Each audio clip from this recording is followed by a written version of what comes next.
ini kita akan belajar sejarah ketika Melaka dijajah Portugis pada abad ke-16.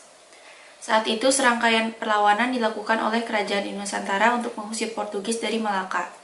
Perlawanan sengit tersebut antara lain dilakukan oleh kerajaan Demak dan Aceh. Saat itu orang di Nusantara sudah sanggup membuat kapal besar untuk perang. Yuk kita simak video berikut ini. Melaka yang sebegitu gagah 110 tahun tombang dengan Portugis, dijajah pula 130 tahun. Tapi adakah orang tua-tua kita ketika Portugis menjajah itu mereka pakat tidur beramai-ramai? Adakah mereka perangai macam kita main telefon siang malam pagi petang? Tidak. Orang tua-tua dulu tak pernah tidur. Tahun 1521 kita ucap terima kasih saudara-saudara kita dari utara Sumatera Utara, khususnya di Aceh, yang bertali arus membantu menyerang Portugis daripada Aceh. Tahun 1521 Sultan Ali Muhayyad Shah, Sultan Aceh pertama, dia serang Melaka. Serang tapi tak menang sebab Portugis ni kuat ketika itu. Datang pula Sultan Alauddin Al-Qahar, Sultan Aceh yang ketiga. Dia serang Melaka 3 kali. 1537 dia serang, kalah. 1547 dia serang guna kapal, pun kalah. Tahun 1564 dia minta bantuan dari kerajaan Turki Utsmani. Semasa itu kerajaan Turki Utsmani diperintah oleh Sultan Sulaiman yang merupakan Sultan Turki Utsmaniyah yang ke-10, minta tolong tapi gagal. Adakah Portugis terlampau kuat? Tidak juga. Portugis tak kuat. Tapi di kalangan orang Melaka ketika itu seronok kerja dengan Portugis. Jadi dia orang dah dapat gaji, ada allowance, ada pangkat, ada apa. Dia orang pula mempertahankan Portugis siang malam pagi petang. Jadi Portugis main wayang sajalah. Orang-orang kita yang berlawan sesama kita.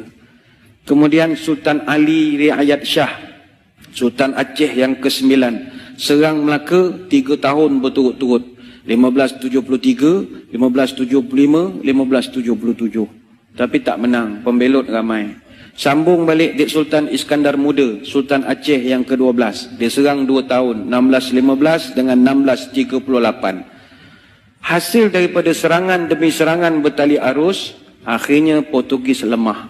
1641, Belanda datang. Begitulah guys perlawanan dari Aceh terhadap Melaka. Perlawanan terhadap Portugis itu terjadi hingga awal abad ke-17 sebelum Belanda datang. Tapi jauh sebelum itu atau tak lama setelah Portugis menguasai Melaka, serangan sudah dilakukan terutama dari kerajaan Demak. Serangan Demak untuk mengusir penjajah itu dilakukan setidaknya hingga 4 kali. Yuk kita simak videonya ya. Awal abad ke-16, terjadi perang besar antara pasukan Portugis dan pasukan kerajaan Demak di Selat Malaka. Peperangan itu terjadi tak lama setelah kerajaan Malaka jatuh ke tangan Portugis. Pada saat itu pasukan kerajaan Demak dipimpin oleh Pati Unus. Penyerangan Demak terhadap Portugis dilatar belakangi jatuhnya kerajaan-kerajaan Islam di sekitar Selat Malaka, seperti kerajaan Samudra Pasai dan kerajaan Malaka ke tangan Portugis. Dari jatuhnya kerajaan-kerajaan tersebut, Pati Unus menyadari betapa kuatnya armada laut Portugis yang diyakini lebih kuat dari armada laut Majapahit pada masa kejayaannya. Namun, berbekal 100 kapal beserta 5.000 tentara gabungan dari Jawa dan Palembang, Pati Unus melancarkan penyerangan pertamanya pada tahun 1513 yang dikenal dengan nama Ekspedisi Jihad Pertama. Tiba di Malaka, pertempuran antara Portugis dan Demak tak dapat dihindarkan. Lalu siapa pada akhirnya yang akan memenangi pertempuran ini?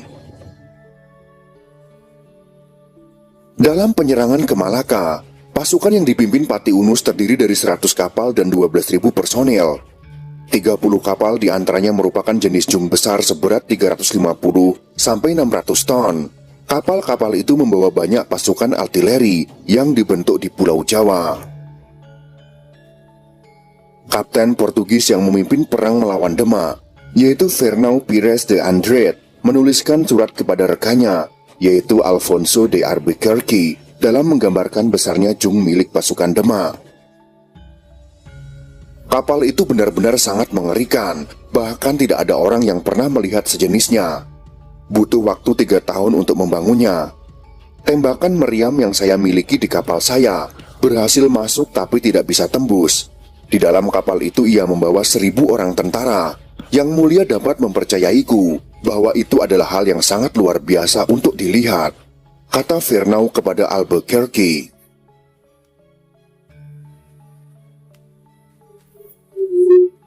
Pertempuran hebat pun terjadi di Selat Malaka antara armada kapal Portugis dengan armada Demak. Mereka bertempur habis-habisan. Namun armada Portugis lebih canggih dengan senjata meriamnya. Sebanyak 70 kapal dan perahu Demak berhasil dihancurkan oleh Portugis. Sebanyak 800 pasukan Demak tewas dalam pertempuran itu. Meskipun dikalahkan, Pati Unus berhasil melarikan diri dan berlayar pulang menuju Demak.